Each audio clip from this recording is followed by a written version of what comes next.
5 भाई बहनों में सबसे छोटी मैं। सबसे बड़ी बहन की शादी के समय मैं शायद 7 साल की थी और उसकी एक धुंधली सी याद ही मेरे मन में है।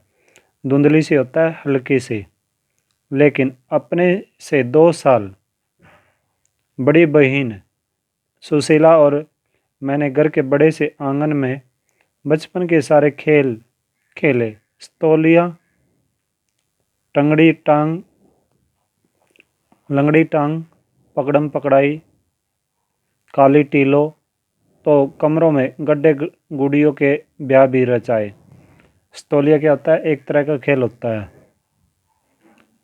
पास पड़ोस की सहेलियों के साथ यूं खेलने को हमने भाइयों के साथ गिल्ली डंडा भी खेला और पतंग उड़ाने, कांच पीसकर मांझा सूतने का काम भी किया।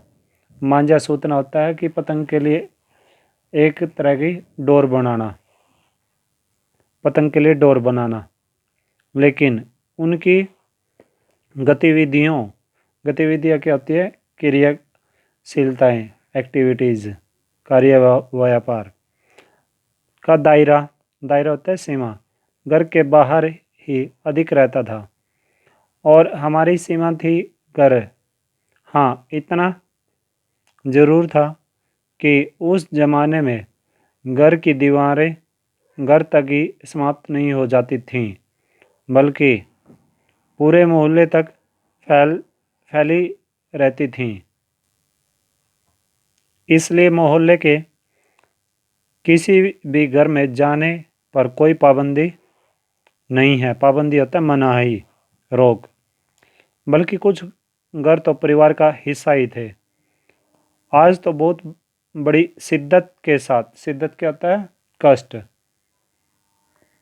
के साथ यह महसूस होता है कि अपनी ज़िंदगी खुद जीने के इस आधुनिक दबाव ने महानगरों के फ्लैट में रहने वालों को हमारे इस परंपरागत पड़ोस कल्चर से विच्छिन्न करके हमें कितना संकुचित, असहाय और असुरक्षित बना दिया है।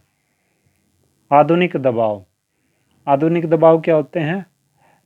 नए युग की इच्छा, फ्लैट, ऊपर नीचे बने हुए मकान।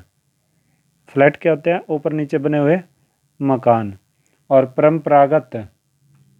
परंपरागत क्या होता है?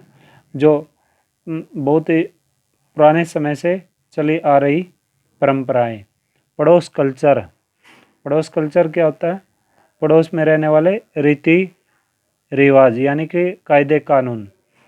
विच्छिन्न क्या होता है? अलग कर देना, यानी कि तोड़ देना। और संकुचित होता है जकड़ा हुआ। संकुचित क्या होता है? जकड़ा हुआ या सिमटा हुआ। असहाय, बिना सहारे के।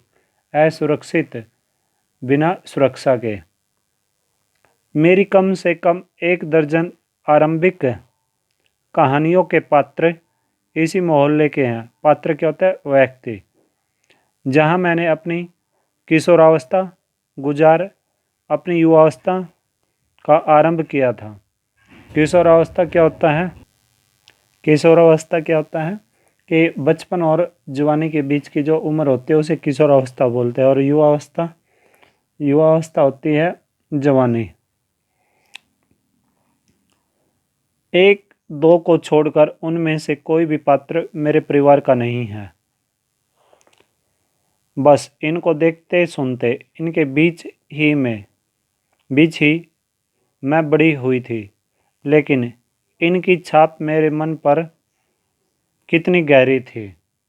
छाप क्या होता है? प्रभाव, असर। इस बात का एहसास तो मुझे कहानियाँ लिखते समय हुआ। इतने वर्षों के अंतराल ने भी उनकी भावभंगिमा, भाषा किसी को भी धुंधला नहीं किया था। भावभंगिमा क्या होते हैं?